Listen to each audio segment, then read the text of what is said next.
excavation level for drainage pipe ဒီ drainage pipe တွေအတွက်မြေကြီးတူရမယ့် level ကိုတွက်မယ်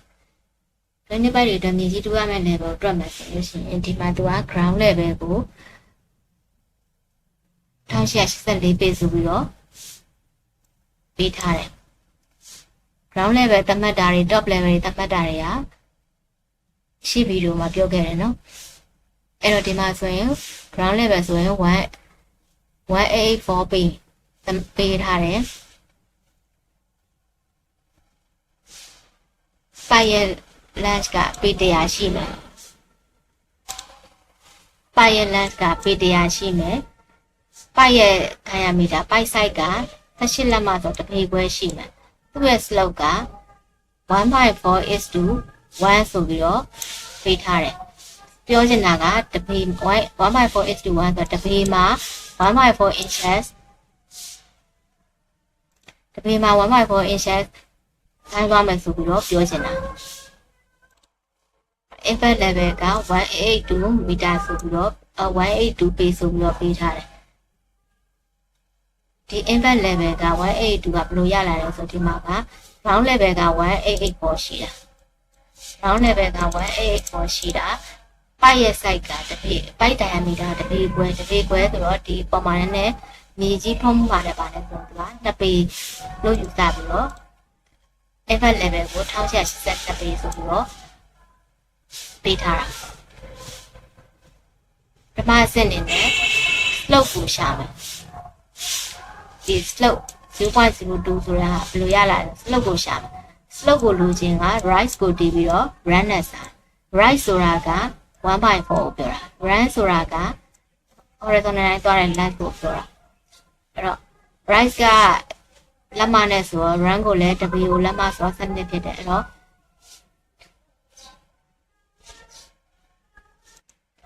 လက်မမှာတပေဆိုတော့ 0.25 1.4 inches ဆိုတာ 0.25 inches နဲ့တူတူပဲအဲ့တော့ 0.25 inches ကို7နဲ့စာနောက်ပြီးတော့တပေနဲ့စာတော့လောက်က 0.02 ဆိုပြီးတော့ရ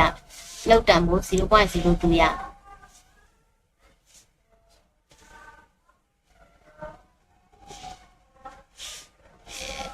ဒီပိုက်ရဲ့ inflow level ကိုရှာမယ် outflow level ကိုရှာမယ်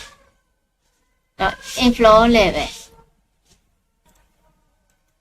inflow level အတွက်ပိုက်ရဲ့ inflow level လို့ချင်း ground level တွေကနေ impact level တော့ ground level က188ပေါ့ impact level က182အဲ့တော့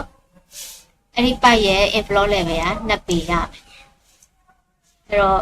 ဒီ inflow ဘက်ရှာမှာဆိုလို့ရှိရင်ဒီပိုက်ထည့်ဖို့အတွက်မြေကြီးက2ပေတူရမယ်လို့ပြောချင်တာ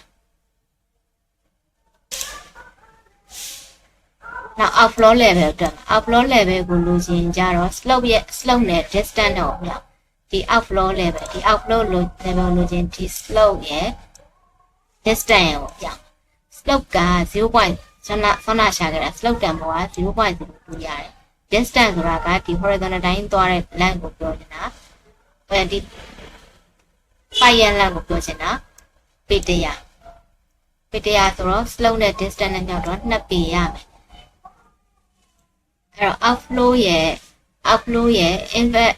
outflow level လို့ဆိုလို့ရှိရင် impact level တွေကနေပြီးတော့ဒီတွက်လို့ရတယ်2ပေကိုနှုတ်လိုက် impact level ဆိုတာ182 2ပေကိုနှုတ်လိုက်တော့180ဖြစ်တယ် ground level က184 ground level က184 outflow level က180ပေဆိုတော့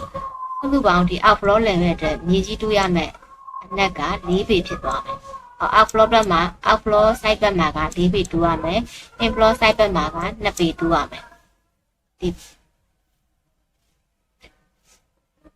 တပေခွဲပိုက် side အတွက်တပေခွဲပိုက် side ပေ100ရှိတဲ့ပိုက်အတွက်ဆိုလို့ရှိရင်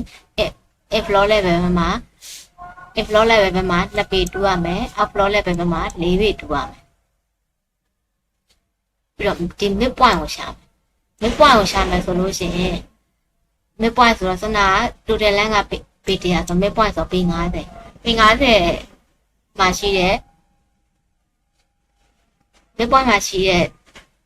depth ကိုလိုချင်ကြတော့ slope နဲ့ distance နဲ့ပြောင်းမယ် slope က 0.02 distance က50ဆိုတော့တပေရမယ် တော့ midpoint level ကိုလိုချင်ကြတော့ inverse level တွေကနေပြီးတော့ဒီရလာတဲ့ W ကိုနှုတ် inverse level က1882 W နှုတ်တော့181 ပေရမယ် ground level က184ပေ midpoint ရဲ့ level က181ပေ difference လုပ်ကြည့်လိုက်ရှင်3ပေရမယ်အဲ့တော့ midpoint မှာဆိုလို့ရှိရင်မြေကြီးကို3ပေတူရမယ်